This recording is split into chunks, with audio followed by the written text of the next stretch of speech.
Hello दोस्तों। तो आज हम लोग इस वीडियो में एक बहुत ही इम्पोर्टेंट टॉपिक लेकर आए हैं, वो है इग्नू का असाइनमेंट कैसे बनाएं। तो जैसा कि आप लोग सभी जानते हैं कि यदि आप कोई एक कोर्स है आपका, तो उसमें सभी स्टूडेंट का क्वेश्चन सेम रहने वाला है, तो आंसर भी लगभग सेम ही रहेगा। पर क्या वो एक चीज़ है, क्या वो मेन पॉइंट है जो आपको अलग औरों से अलग बनाएगा, आपके असाइनमेंट को बिल्कुल ही अलग दिखाएगा और वहाँ से आप स्कोर ज़्यादा मार्क कर सकते हैं। क्योंकि क्वेश्चन सेम रहेगा तो आंसर भी लगभग सेम रहेगा, थोड़ा बहुत डिफरेंट रहेगा।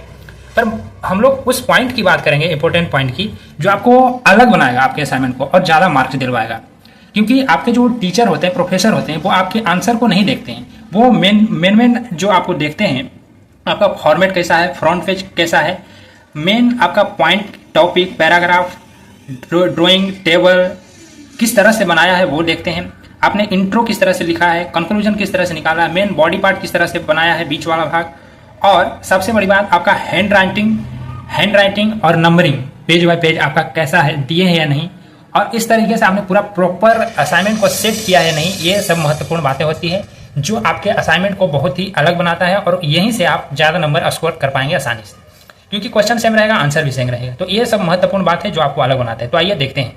सबसे पहले हम लोग उन पॉइंट की बात करेंगे जो आपके असाइनमेंट को अलग बनाएगा। तो इसमें आपका जो पहला तो आपका फ्रंट या कवर पेज होना चाहिए, और इसमें आपका enrolment number, name, address, programme title, course code, course title, assignment number, study centre, phone number, email ID, date, signature और सेशन, इतना आपका मेन चीज़ है जो आपको डालना ही डालना है। उसके बाद फ्रंट पेज में इतना डालना है। उसके बाद आपको आईडी कार्ड डालना है प्रिंट आउट करके, क्वेश्चन पेपर आपका प्रिंट आउट डालना है पर आंसर, और उसके बाद आपको आंसर शीट उसमें सेट करना है। पर आंसर, ये आईडी कार्ड और क्वेश्चन पेपर प्रिंट आउट रहेगा, पर आंसर शीट जो है प्रिंट आउट एक्सेप्टेड नहीं है, वो आपका हैंड रिटन होना चाहिए। तो ये 3 चीज़ लगाना है। तो ये पहला बात। दूसरा बात हम लोग बात करते हैं कि आपका जो पेज रहने वाला है वो क्लासमेट का A4 साइज का पेपर रहेगा। और जब आप एक क्वेश्चन का आंसर लिख देते हैं तो कोशिश करें कि मिनिमम एटलीस्ट 2 लाइन जरूर छोड़ें, ताकि आपका एक पूरा गैप बनाए और एक आंसर को दूसरे आंसर से अलग आसानी हो देखने में। एक आंसर है और फिर दूसरा आंसर हो, उसको आसानी से प्रोफेसर देख सकें।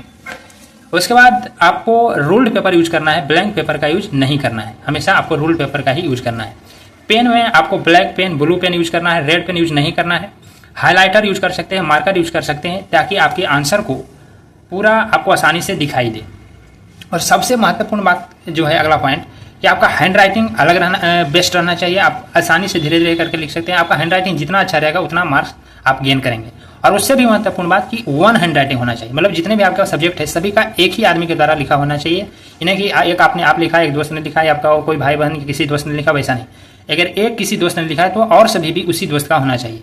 ये महत्वपूर्ण बात होना चाहिए, क्योंकि वो प्रोफेसर आसानी से पकड़ लेते हैं कि ये जो है कई आदमियों ने इसको मिलकर लिखा है। तो हैंड राइटिंग एक रहना चाहिए और बेस्ट हैंड राइटिंग रहना चाहिए।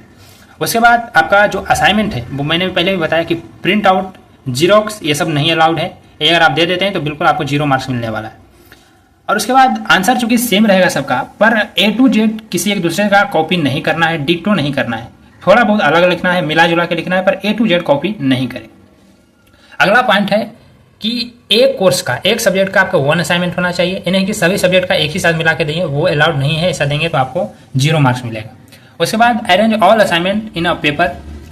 आपका जो जितना भी असाइनमेंट है उसको प्रॉपर मैनर में सेट करें, और उसमें नंबरिंग जरूर ध्यान दें, नंबरिंग जरूर करें, पूरा नंबरिंग करके प्रॉपर सेट करें असाइनमेंट को। अगला पॉइंट हम लोग बात करते हैं कि आप जब ने असाइनमेंट पूरा तैयार कर लिया है, रेडी हो गया है, तो आपको वो पर्सनली जाके सबमिट करना है। ये नहीं कि आप ईमेल के थ्रू, पोस्ट के थ्रू, कुरियर के थ्रू, किसी फ्रेंड के थ्रू या व्हाट्सएप के द्वारा आप भेज देंगे तो वो नहीं चलेगा, एक्सेप्टेड नहीं होगा।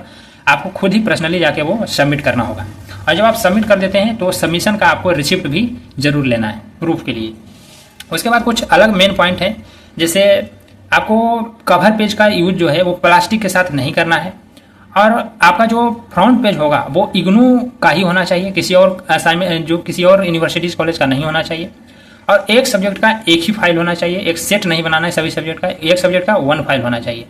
उसके बाद आपको जो है क्या अलग बनाएगा, तो उसमें आप कोशिश करें कि ड्राइंग बनाएं, इंट्रो अच्छे से लिखें, निष्कर्ष लिखें, कंक्लूजन, टेबल, ग्राफ ये सब लिखें, ताकि वो जो प्रोफेसर है आपको समझे कि हाँ इस स्टूडेंट ने मेहनत किया है, क्योंकि आंसर सबका सेम रहेगा। तो ये सब चीज़ें आपको असाइनमेंट को अलग बनाएगा, और यहीं से एक बहुत आसानी से आप मोर मार्क्स अटेंड गेन कर सकते हैं। और कोशिश करें कि सभी टॉपिक को आप अटेंड करें। और आप जो है पॉइंट वाइज करके आंसर शीट को लिखें, पैराग्राफ बना करके लिखें, पैरा छोड़ के लिखें। और आपका जो असाइनमेंट है जब रेडी हो जाता है तो बिल्कुल टाइम पे जाके, टाइम से पहले उसको आपको सबमिट करना है।